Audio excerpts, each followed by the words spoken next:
সুপ্রিয় দর্শক, আসসালামু আলাইকুম। আপনাদের সবাইকে স্বাগত জানাচ্ছি এখনকার আলোচনায়। আপনাদের সঙ্গে আছি আমি সিরাজুল ইসলাম। দর্শক, বাব আল মানদেব প্রণালী এলাকায় ইয়েমেনের হুতি সমর্থিত সামরিক বাহিনী ইসরায়েলের একটি গোয়েন্দা জাহাজের উপরে হামলা চালিয়েছে এবং জাহাজটি ব্যাপকভাবে বিধ্বস্ত হয়েছে। এরপরে ইয়েমেনের সামরিক বাহিনী সৌদি আরবের আরামকো তেল ক্ষেত্রে এবং ইয়ানবু বন্দরে, লোহিত সাগরে অবস্থিত ইয়ানবু বন্দরে হামলা চালিয়েছে এবং আরামকোর বেশ কয়েকটি পাইপলাইন বন্ধ ঘোষণা করতে বাধ্য হয়েছে। এদিকে ইরান নিয়ে যে সমস্ত খবর আছে তার ভিতরে গুরুত্বপূর্ণ খবর হচ্ছে, ইরানের সর্বোচ্চ নেতা আইআরজিসিকে অনুমোদন দিয়েছে যে আয়রন নামে একটা হাইপারসনিক ক্ষেপণাস্ত্র আছে, বিশেষ ক্ষেপণাস্ত্র, এই ক্ষেপণাস্ত্র ব্যবহারের অনুমতি দিয়েছে। তাতে আমরা ভিন্ন কিছু ইঙ্গিত পাচ্ছি। এদিকে কুয়েত থেকে আমেরিকার সেনাদেরকে সরিয়ে নেওয়া হয়েছে, এমন একটি ভিডিও সামাজিক যোগাযোগের মাধ্যমে ছড়িয়ে পড়েছে। আমি আশা করছি আপনাদেরকে তার সামান্য কিছু অংশ দেখাবো। আর ইরানের কারার নামে একটি ড্রোন আছে, সেই ড্রোনে মাজিদ ইন্টারসেপ্টর বসানো হয়েছে। মাজিদ ইন্টারসেপ্টর বসানোর কারণে আমেরিকা কোথায় ঝুঁকির মুখে পড়তে পারে, কোথায় ক্ষতির মুখে পড়তে পারে, আমেরিকার জন্য কী সমস্যা তৈরি হতে পারে, এই সমস্ত বিষয়গুলো নিয়ে আমি আপনাদের সামনে এখন হাজির হয়েছি। আশা করছি বিস্তারিত আলোচনা করব। এর সাথে আমি আজকে বিশেষ করে আমাদের দর্শক শ্রোতা কাউকে আশ্বস্ত করেছিলাম, তাদের সবার প্রশ্ন যে ইরান কেন এই মুহূর্তে যুদ্ধবিরতির দিকে যাচ্ছে, আমেরিকা যেহেতু দুর্বল অবস্থানে, আমেরিকার হাতে যেহেতু অস্ত্র কম, তাহলে ইরান কেন এই মুহূর্তে ব্যাপকভাবে হামলা চালাচ্ছে না, ইরান কেন আমেরিকার যুদ্ধ জাহাজগুলোতে হামলা চালাচ্ছে না, ইরান কেন ইসরায়েলে হামলা চালাচ্ছে না, ইরান কেন চূড়ান্তভাবে যুদ্ধ শুরু করছে না, এরকম অনেকগুলো প্রশ্ন আছে। আমি এই প্রশ্নগুলোর জবাব দেওয়ার চেষ্টা করব। আশা করি আজকের আলোচনা ভালো লাগবে এবং নিশ্চয়ই এটা একটা আলাদা আলোচনা হতে যাচ্ছে। দর্শকদের প্রশ্নের জবাব আমি দেওয়ার চেষ্টা করব এখানে। আশা করি আপনারা শেষ পর্যন্ত সঙ্গে থাকবেন, আর ভিডিও ভালো লাগলে লাইক কমেন্ট শেয়ার করবেন এবং চ্যানেলটি সাবস্ক্রাইব করে সাথেই থাকবেন। প্রথম যে আলোচনা সেটা হচ্ছে যে বাব আল মানদেব প্রণালীর কাছে ইসরায়েল এবং মোসাদের সংশ্লিষ্ট একটি জাহাজে হামলা চালিয়েছে ইয়েমেনের হুতি সমর্থিত সামরিক বাহিনী। তাদের হামলায় জাহাজটিতে বিস্ফোরণ ঘটতে দেখা যায় এবং ব্যাপকভাবে ক্ষতিগ্রস্ত হয়েছে। বাট কেন এই জাহাজ আসছিল এবং কোথায় যাচ্ছিল, কী ব্যাপার, এটা পরিষ্কার না। তবে আমি আপনাদেরকে একটু জানিয়ে রাখি, সোমালিয়ার যে পশ্চিম অংশ, সিংহের লম্বা অংশ যেটা, এই লম্বা অংশ সোমালিল্যান্ড নামে একটা আলাদা রাষ্ট্র প্রতিষ্ঠা করার চেষ্টা করছে সেখানকার কিছু লোকজন, এবং পৃথিবীর একমাত্র ইসরায়েল ছাড়া আর কেউ তাকে স্বীকৃতি দেয়নি। এই সোমালিল্যান্ডে কিন্তু ইসরায়েলের ঘাঁটি আছে, ইসরায়েলের সেনা মোতায়েন আছে। এখন এই জাহাজ সোমালিল্যান্ডের দিকে যাচ্ছিল নাকি অন্য কোথাও যাচ্ছিল পরিষ্কার না, বাট তাতে হামলা হয়েছে। এপাশে সৌদি আরবের পূর্বাঞ্চল কাতিব প্রদেশের দিকে ইয়েমেনের হুতি যোদ্ধারা বা তাদের সমর্থিত সামরিক বাহিনী হামলা চালিয়েছে তেল ক্ষেত্রের উপর, আরামকো তেল ক্ষেত্রের উপর, এবং আরামকোর বেশ কয়েকটি পাইপলাইন বন্ধ করে দিতে বাধ্য হয়েছে সৌদি কর্তৃপক্ষ। শুধু তাই না, লোহিত সাগরে যে সৌদি আরবের যে বন্দর, ইয়ানবু বন্দর, এই বন্দরেও হামলা চালিয়েছে ইয়েমেনের হুতিরা। তার মানে ইয়েমেনের হুতি সমর্থিত সরকার এবং সৌদি আরবের ভিতরে এই মুহূর্তে বেশ বড় রকমের সংঘর্ষ চলছে। আজকে সকালের দিকেই দেখেছিলাম, গতকাল সৌদি আরব এবং ইয়েমেনের ভেতরে যে সংঘাত হয়েছে, যুদ্ধ হয়েছে, তাতে সৌদি আরবের সামরিক বাহিনী বিপুল সংখ্যক অস্ত্রপাতি ফেলে রেখে তারা ব্যারাক বা ঘাঁটি বা ফাঁড়ি যাই বলেন ছেড়ে পালিয়েছে। আর সৌদি আরবের একটি ড্রোন, তো খুব বড় গুরুত্বপূর্ণ ড্রোন, আল জাও প্রদেশে ইয়েমেন ভূপাতিত করেছে, সে কথা তো দুপুরের ভিডিওতে বলেছি। এই ড্রোন কিন্তু তৈরি হয়েছিল তুরস্কের কাছ থেকে সৌদি আরব কিনেছে। তো ইয়েমেনের সাথে সৌদি আরবের এখন যে অবস্থা, তাতে এই মুহূর্তে আমেরিকা এবং ইরানের মধ্যে যুদ্ধ বন্ধ থাকলেও কার্যত দুই পক্ষের যুদ্ধ এই ফ্রন্টে চালু আছে, এটা মোটামুটিভাবে বলা যায়। এদিকে দুপুরবেলার ভিডিওতে আমি বলেছিলাম যে আমেরিকায় আহতের সংখ্যা 624-এ গেছে, কিন্তু মজার একটা খবর দিয়েছে new York Times. New York Times বলছে আহতের সংখ্যা বেড়েছে 400 সামথিং থেকে 600 সামথিংয়ে চলে গেছে, বাট নিহতের সংখ্যা 18 থেকে 14 হয়ে গেছে। অর্থাৎ আগে নিহতের সংখ্যা 18 বলা হয়েছিল, এখন বলা হচ্ছে 14 জন নিহত হয়েছে মার্কিন সেনা। তার মানে নিহতের সংখ্যার তালিকা ছোট হয়ে গেল আগের চেয়ে। এটা কিভাবে সম্ভব? খোদ আমেরিকার গুরুত্বপূর্ণ পত্রিকা নিউ ইয়র্ক টাইমস এই প্রশ্ন তুলেছে। এদিকে ইরানের সর্বোচ্চ নেতা IRGC-কে অনুমোদন দিয়েছে, তারা এখন থেকে আয়রন হাইপারসনিক ক্ষেপণাস্ত্র, একটা ক্ষেপণাস্ত্রের নাম আয়রন ডোম ভাইবেন আবার এই আয়রন ব্যবহার করার অনুমতি দিয়েছে IRGC-কে। এবং আমার কাছে মনে হচ্ছে এটা হাইপারসনিক ক্ষেপণাস্ত্র, এবং এই ক্ষেপণাস্ত্র এর আগে কখনো ব্যবহার করা হয়নি, অনেকে নামও জানে না। এই ক্ষেপণাস্ত্র ব্যবহার করার অনুমতি দেওয়ার মানে হচ্ছে যে ইরান বড় ধরনের যুদ্ধের প্রস্তুতি নিচ্ছে। তারা আশঙ্কা করছে বা তারা ধারণা করছে হয়তো নতুন করে আরেকটা যুদ্ধ আসন্ন, সেই যুদ্ধে এই হাইপারসনিক ক্ষেপণাস্ত্র লাগবে। আরও 2-3টা ডেভেলপমেন্ট আছে ইরানের অস্ত্র সংক্রান্ত, সামরিক সরঞ্জাম সংক্রান্ত। ইরান তার নতুন এয়ার ডিফেন্স সিস্টেম মোতায়েন করেছে।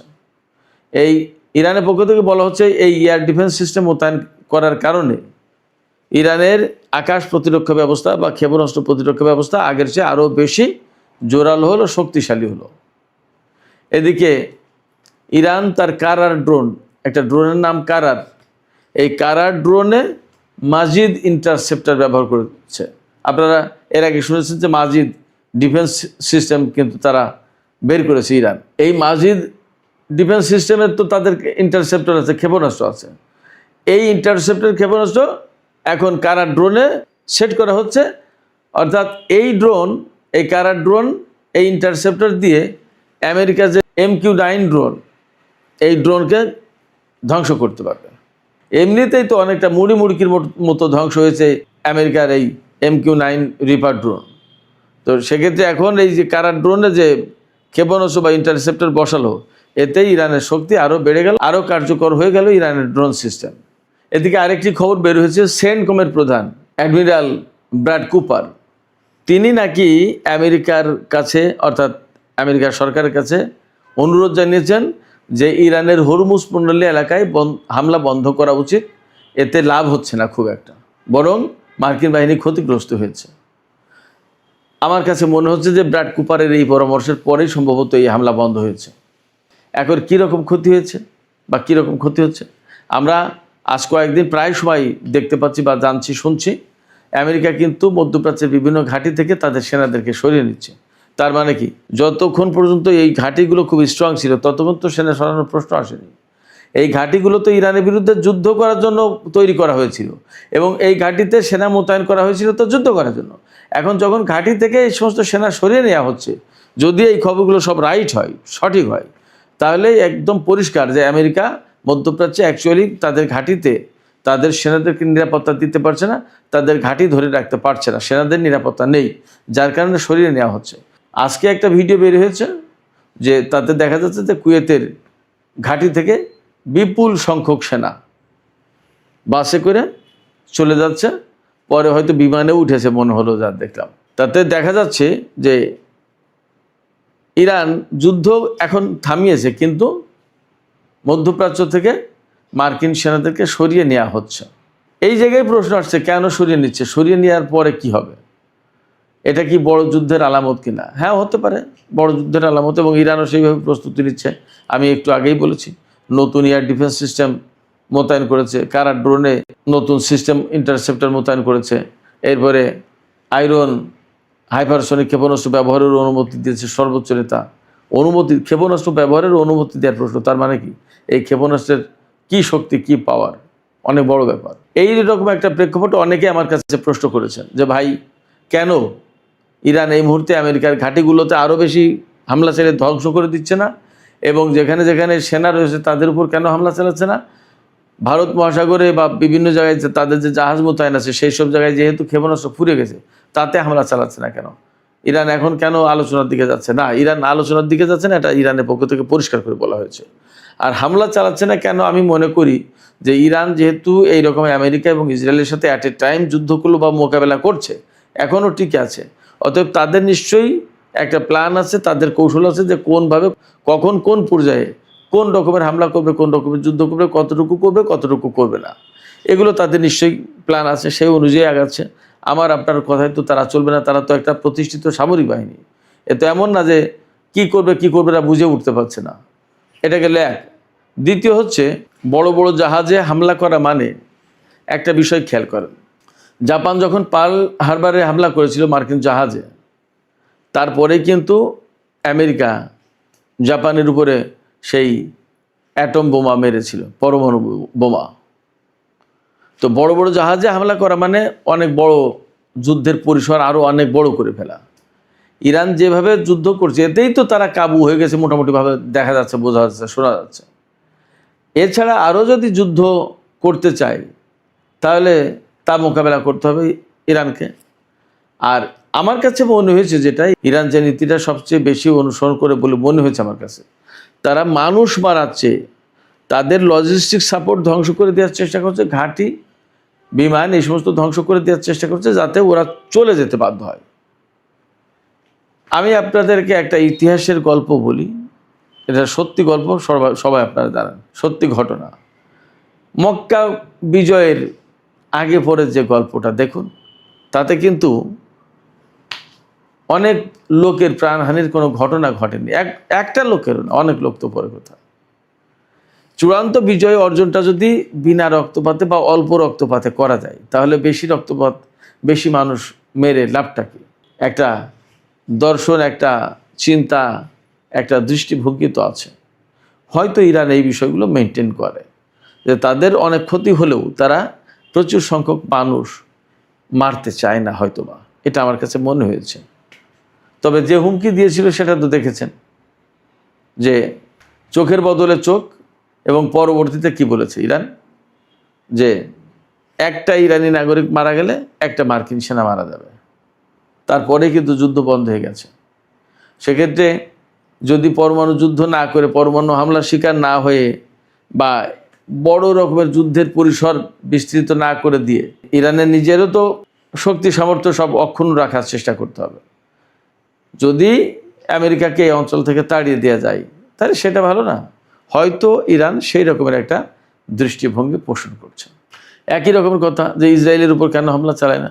আমার কাছে মনে হয়েছে এইবারের যুদ্ধে, এই যে গত 13-14 দিন যে যুদ্ধ হলো, সেই যুদ্ধে আমার কাছে মনে হয়েছে যে যেহেতু আমেরিকা একা এসেছে, এখানে আমেরিকাকে একাই মোকাবেলা করুক ইরান, অর্থাৎ শুধু আমেরিকাই থাকুক, এতে যুদ্ধ, এতে আবার ইসরায়েলকে টেনে আনার দরকার নেই। কারণ যখন ইসরায়েল টেনে আসছে, ইসরায়েল যুক্ত হচ্ছে, তখন তো দুটো শক্তিকে একা ইরানকে মোকাবেলা করতে হবে। তার চেয়ে একটা একটা করে দিক, একজনকে পঙ্গু করে দিক, তারপরে বাকিটা দেখা যাবে। এই কৌশলটা তো ভালো কৌশল। সেক্ষেত্রে এখনই ইসরায়েলের বিরুদ্ধে না, আমেরিকা যদি মধ্যপ্রাচ্য থেকে চলে যায়, আমি বিশ্লেষণের কথা বলছি, প্রেক্ষাপটটা কি হতে পারে? আমি বলছি যে আমেরিকা যদি মধ্যপ্রাচ্য থেকে, পরিস্থিতি এমন হলো যে চলে যেতে বাধ্য হলো, তখন তো ইসরায়েল অটোমেটিক্যালি দুর্বল হয়ে যাবে। সেক্ষেত্রে অহেতুক যুদ্ধ করে বহু মানুষের প্রাণহানি না ঘটিয়ে যদি দুর্বল করে দেওয়া যায়, সারেন্ডার করে বা চলে যায়, সেটাই তো ভালো। আমার কাছে মনে হচ্ছে ইরান হয়তো এরকম একটা দর্শন অনুসরণ করছে।